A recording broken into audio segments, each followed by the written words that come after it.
My name is Joel Perlmutter. I was born in Jersey City, New Jersey, Margaret Haig Hospital, on December 12th, 1936. I was born to Julius and Pearl Perlmutter, and I'm one of 3 children. My father worked as a butcher. My mother worked for a bookkeeper. Money was terribly tight during those years. That was during the Great Depression of the 30s. My father, Lakewood and Toms River, are 10 miles apart, and my father would work, commute every day with his brothers, Seymour and Arthur, to Toms River. And when I got older, 8th grade, I also would work, but I would hitchhike in on Route 9. And hitchhiking, somebody would always pick me up. Those 10 miles, can you imagine doing that today with your kid, letting them go hitchhike on a major highway? And that's the way I started going with my father, and on Saturdays I would always go in with him, but to work.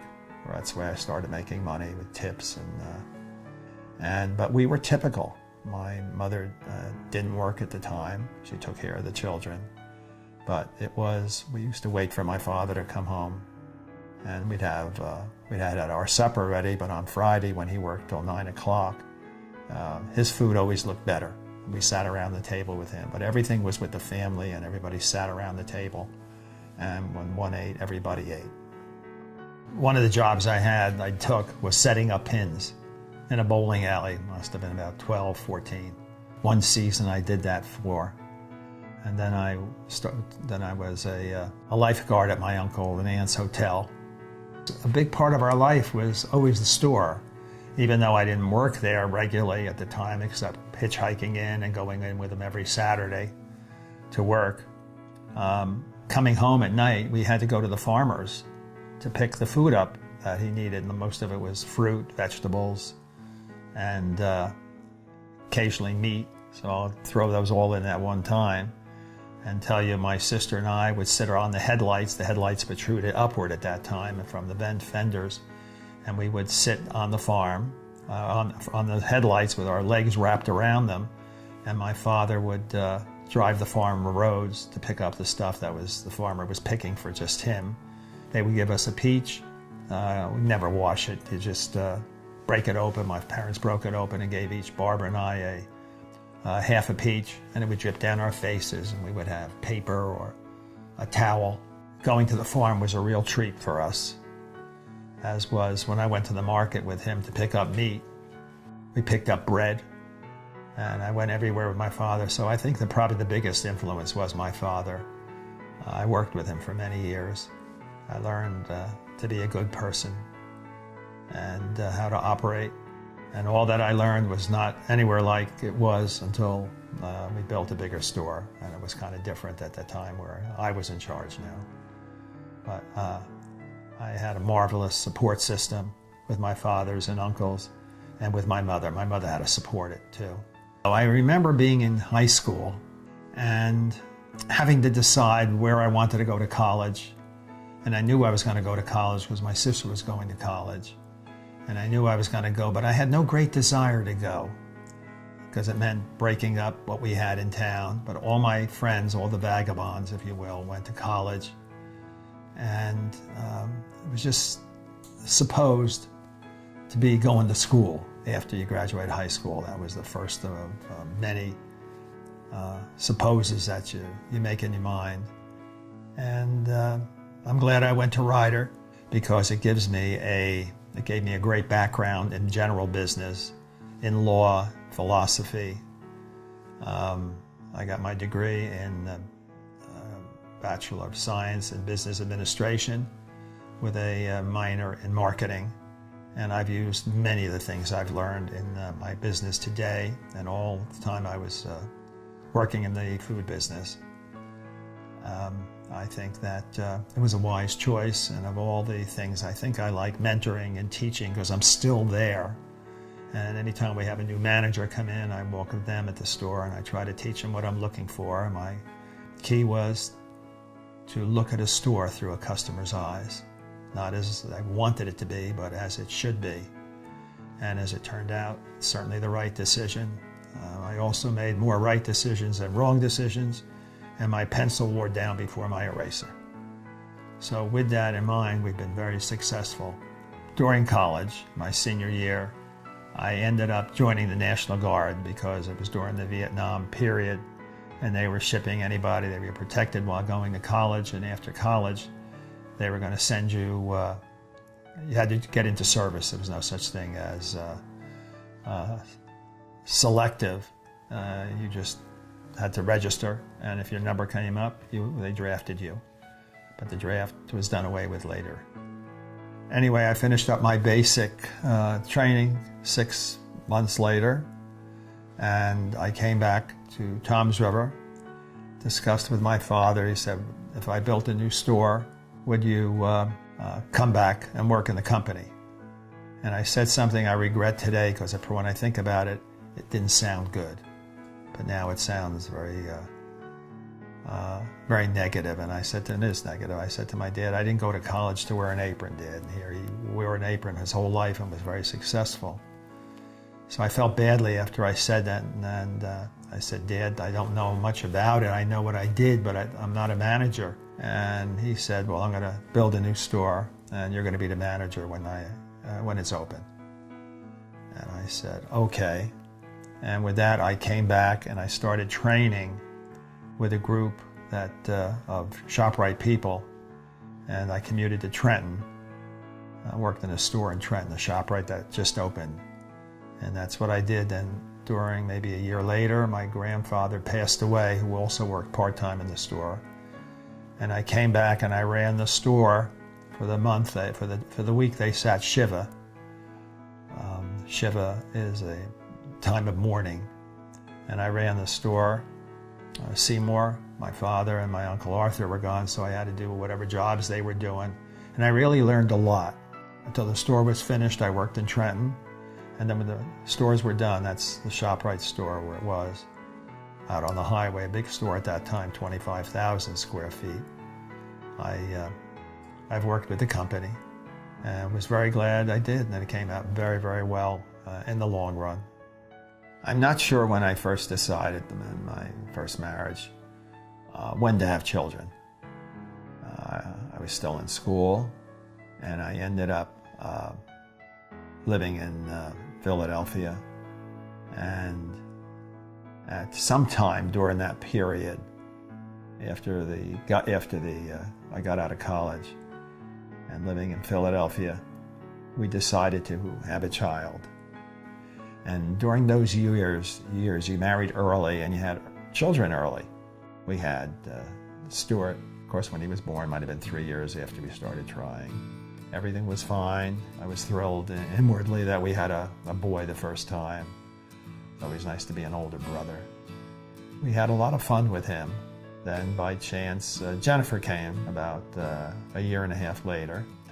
She was born, during birth, it was very iffy. She had the umbilical cord wrapped around her neck. And that one was passed. That was okay. They were able to do what they had to do at the hospital. They were both born in Kimball, Paul Kimball at the time. Julie was, I guess, about a year and a half after that. I have to figure that out. That's easy to do. Yeah, Julie, I know your age. Okay, I know your age. I enjoyed them all.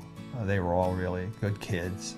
I enjoyed going with them, being with them, although you never spend enough time with them, because I was building a business also. I was living in Toms River now, and I had my children by the time I was 26. I believe that was the way it worked. So having them, you can grow up with them, and then there's good for being younger. I always wanted to grow up with the children. I thought I'd have them earlier, but Stuart was a little delayed, not delayed. It just didn't work, and nothing happened. And it was a wonderful time growing up with my children. I remember I had the same thing that my father had with his children, with my brother and sister, that Jennifer always was the first to help out. She would rake leaves with me. She would help around the house. She was my Joel at the time, that I did with my father. She worked with me. Stuart did some of it. Julie just loved to play in the leaves. Julie just loved life. Actually, Lennon and my former wife went to Hadassah, an organization, and they met each other. Then we were invited over to their house, and I met Lynn's husband. And we had the similar kind of hours, so we used to double date regularly. And then in various organizations, the kids would meet each other, the parties, the birthday parties, the synagogue. Lynn had 3 children, the same ages as my 3 kids. And so they were in the same Hebrew school class. They were in the same classes, although not in the same schools, because they lived on one side of town and we lived on another. Many years later, after Lynn and I were both separated, we decided to get married. November of 1979, I remembered him. And all 7 kids couldn't love me any more than if they were my own. And we work very hard at it to keep the peace. And that's why we try to go on trips every year. That makes the kids talk to each other and be with each other and understand each other better. And I think that that has worked greatly. As the family grows, we're still going to take the trips. And we've got to find some new and exciting places, so bear with us on the trips. Actually, it happened very fast, very quickly. I was going for another procedure with the proctologist, and he discovered it, that I had a nodule on my prostate, and it was very small. And he said, instead of doing the proctology, we're going to look at that. I'm going to send you for and do an exam on you. And that's the way I discovered it. He discovered it. It was shocking. And needless to say, I was very scared. The word cancer is very scary. And even though it's prostate cancer, I was very, very upset with it, but the fact that they felt it was only 6 weeks old, because I was going every year for treatment because my father died of prostate cancer. And it was quite a whirlwind trip that eventually turned out to be. And what they never tell you is the other things, the side effects. They all said, we're going to get this and you're going to be okay. So that gave me a little assurance, but with a germ inside you or a chemical or chemicals that they put inside you, who knows what's going to happen. We resolved that quickly by going through everything I could possibly go through. And eventually, it's now 12 and a half years later, so I'm officially free of prostate cancer for 2.5 years. It wasn't a friend, and I'm glad to see him go. That turned into, unfortunately, something else, and I ended up with ulcerated colitis, a problem with lymphoma. And it was at the end of my colon, and it wouldn't be able to be treated the way we wanted to treat it. And eventually got treated, and my colon had to be removed. I had an ostomy, which I'm living with now. I can do anything I would like to do. It hasn't affected me at all that way.